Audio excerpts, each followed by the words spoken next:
Nous sommes vendredi 20 décembre 2019. Bonjour ou bonsoir, chers fidèles téléspectateurs de la télévision Renaissance. Bienvenue à ce journal dont voici d'abord le sommaire. Le procès des présumés assassins du fait président Mekounda Dadaye repris ce vendredi 20 décembre. Les accusés n'ont pas eu le droit de se défendre car leurs avocats n'ont même pas été entendus. Le pouvoir de Gitega obtenu gain de cause dans un procès qui l'oppose aux 5 organisations de la société civile radiées par le ministère de l'Intérieur. Le procès a été rendu par la Cour de l'East African Community, la société civile non satisfaite et les comptes interjetés appel. L'équipe nationale burundaise de football est rentrée bredouille dans la compétition CECAFA. Ceux qui ont le football dans leurs attributions devraient prendre des mesures qui s'imposent pour sauver le football burundais. C'est l'analyse du journaliste sportif Désiré Hatungimana. Vous le suivrez dans ce journal. Tout de suite, le détail.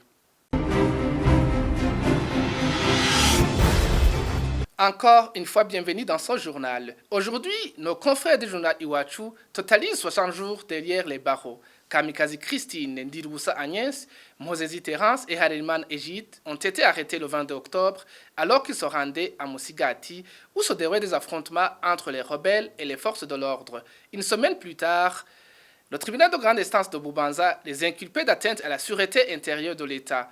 Ils sont toujours incarcérés à la prison centrale de Bubanza. Reprise ce vendredi 20 décembre du procès Melchior Ndadaye à la Cour suprême en itinérance à Gitega.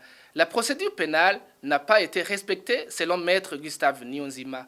Les avocats de la défense n'ont pas même été informés dans les délais prévus par la loi.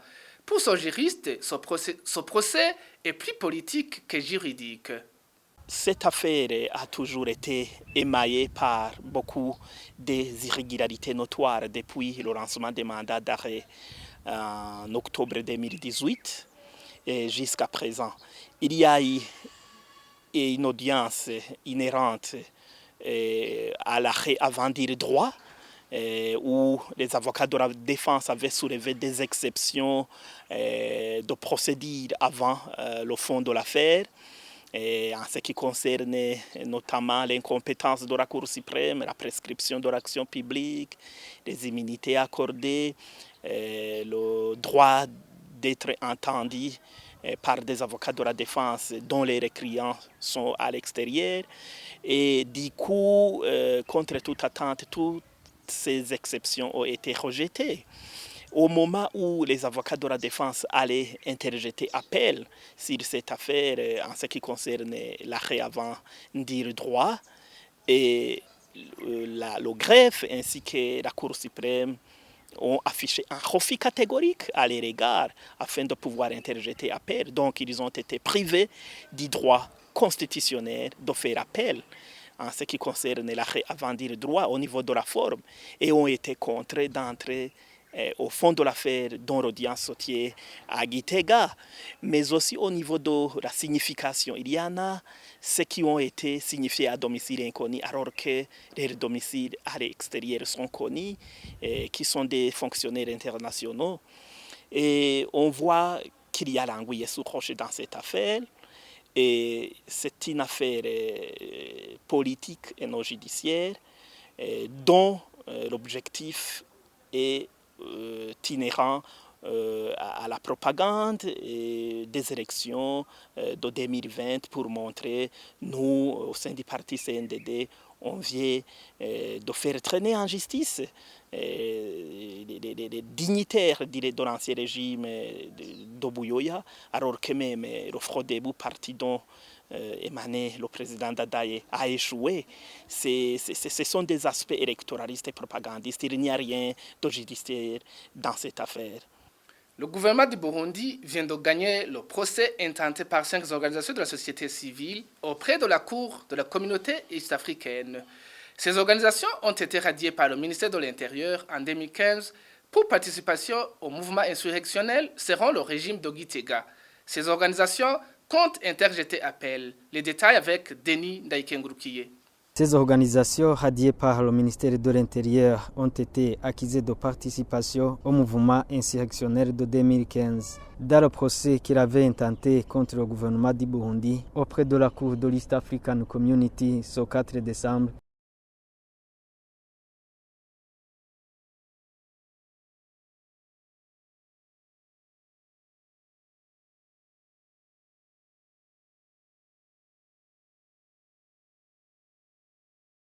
du ministre de l'Intérieur de prendre toutes les décisions, y compris celles de radier les associations de la société civile pour le rétablissement de l'ordre public.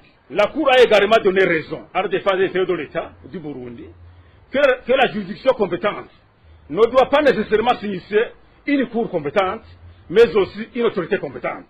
Surtout que le décret ne donne pas la signification de juridiction compétente. Le ministère de la Justice, de la Présidence civile et garde des Sceaux, en général et avec des intérêts de l'État en particulier, sont aussi très satisfaits de ce jugement de la Cour de justice de la Communauté africaine, qui marque aussi sa propre jurisprudence, mais aussi qui participera à une autre interprétation de juridiction compétente.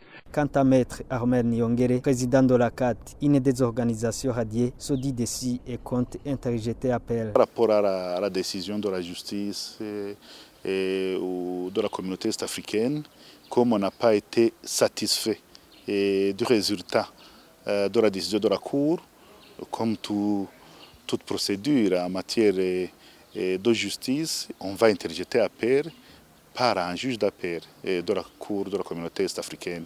Donc, si quelqu'un n'a pas été satisfait, il doit interjeter l'appel, c'est ce que nous allons faire. Les 5 organisations qui ont intenté le procès à la Cour de la communauté est-africaine étaient le Force FOCODE, APRODH et le réseau des citoyens Probe, RCP en sigle. Le Conseil supérieur de la magistrature s'est réuni ce mardi sous la présidence du chef de l'État Pierre Nkurunziza. Les points à l'ordre du jour étaient la mise en retraite de certains magistrats et l'avancement de grade. C'est Monique Nahimana, secrétaire permanent au Conseil de la magistrature, qui l'explique. En premier lieu, le Conseil a analysé cas par cas 10 propositions de mise à la retraite et a proposé qu'ils soient tous mis à la retraite à partir du 31 décembre 2019. En second lieu, certains magistrats ont été proposés à la nomination aux différents postes de responsabilité et un avis favorable à toutes ces propositions a été donné par le Conseil. En troisième lieu, le Conseil a analysé, cas par cas, une liste des magistrats qui lui a été présentée et après analyse et vérification, cas par cas, du respect des dispositions légales relatives à l'avancement de grade dans leur carrière, il a donné un avis favorable à la proposition d'avancement de grade de 346 magistrats. En quatrième lieu, une liste de 125 cas de magistrats a été présentée devant le Conseil pour proposition de nomination à titre définitif. Le Conseil, après analyse et vérification cas par cas, a trouvé que tous les magistrats proposés remplissent les conditions requises et un avis favorable à leur nomination à titre définitif a alors été donné par le Conseil. En cinquième lieu, le Conseil a analysé les différents recours et des décisions relatives ont été prises cas par cas. Certains commencent à craindre pour la sécurité d'Anissé Nyonguru. C'est le cas d'Aloïse Nyoyita, consultant indépendant. Il exprime sa crainte suite aux propos de certains proches du pouvoir d'Ogitega qui traitent le président du CDP d'ennemi du pays, à l'instar de l'association CAPES+. Pour Aloïse Nyoyita, l'homme politique récemment rentré au pays ne devrait pas prendre ces menaces à la légère. Il était invité dans l'émission Club de la presse, animée par Franck Kazé. On l'a souvent vu depuis 2015, quand le gouvernement a une communication qui n'a pas encore rendue officielle, il passe par des personnes. Il passe par des gens. On a vu combien de fois le gouvernement avait fini par exécuter des choses qui avaient été prédites par Jacques Bigirimana. Vous voulez dire en fait qu'ils peuvent aller beaucoup Je plus ne loin serais que pas les très surpris. Je ne serais pas très surpris si demain on me dit que Anissé a des problèmes avec le SNR, les services de sécurité ou de renseignement du Burundi. Je ne serais pas très surpris si certains de ces gens que j'ai vus dans des vidéos qui circulaient sur les réseaux sociaux sont appréhendés ou sont convoqués par les services de renseignement du gouvernement pour des interrogations.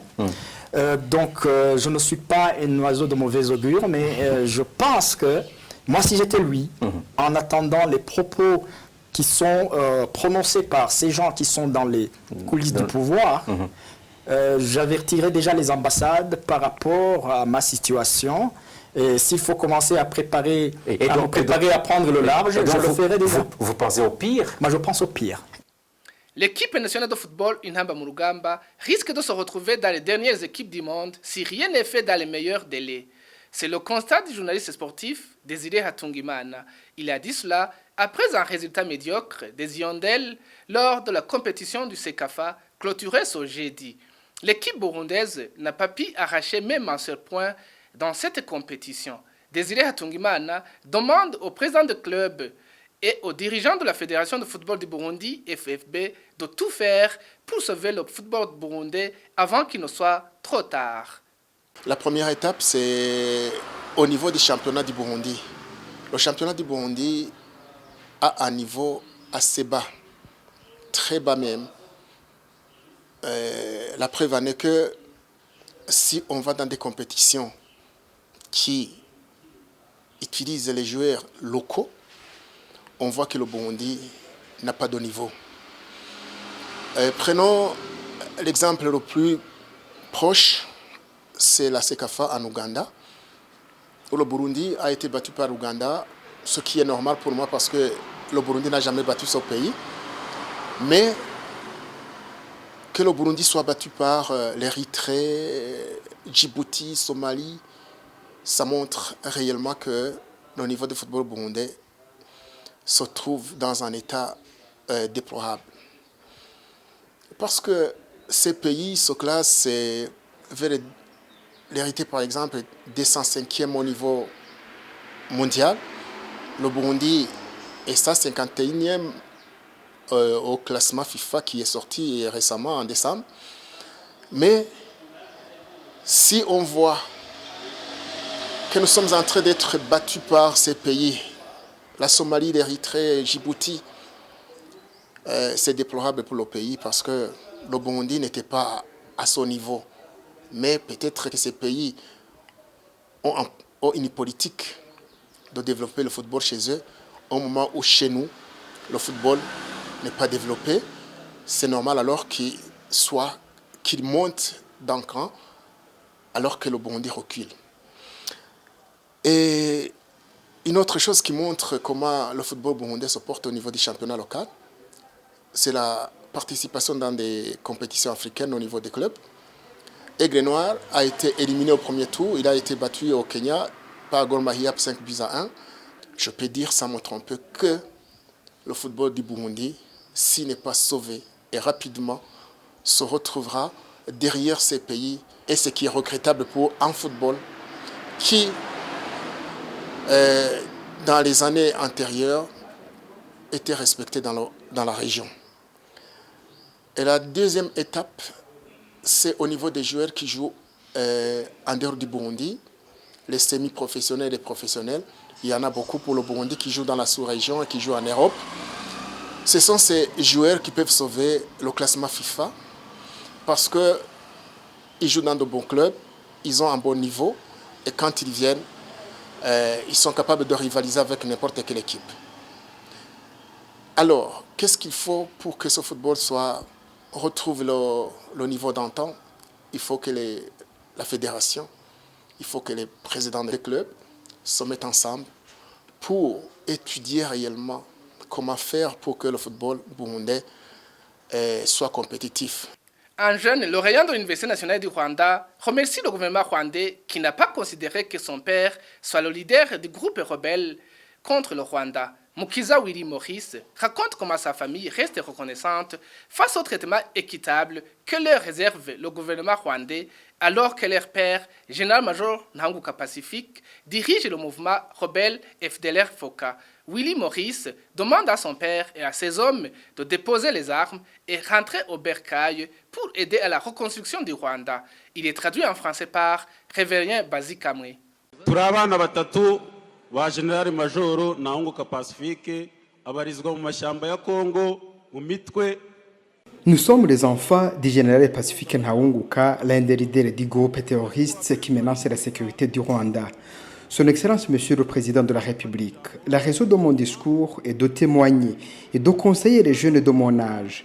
Malgré que notre père est dans les forêts de la RDC, vous nous avez toujours gardés aux mêmes privilèges que les Rwandais. Vous nous avez protégés, vous nous avez enseignés comme d'autres Rwandais. Personne ne nous persécute. On ne nous a pas collé de faux procès. Bref, nous sommes traités sans tenir compte de notre histoire familiale. Mon grand frère a étudié sous les frais du gouvernement rwandais. Il continue ses études de master en Chine. Il a eu tous les papiers nécessaires de voyage, comme tous les Rwandais, sans tenir compte que nous sommes les descendants de Ntaunguka Pacifique.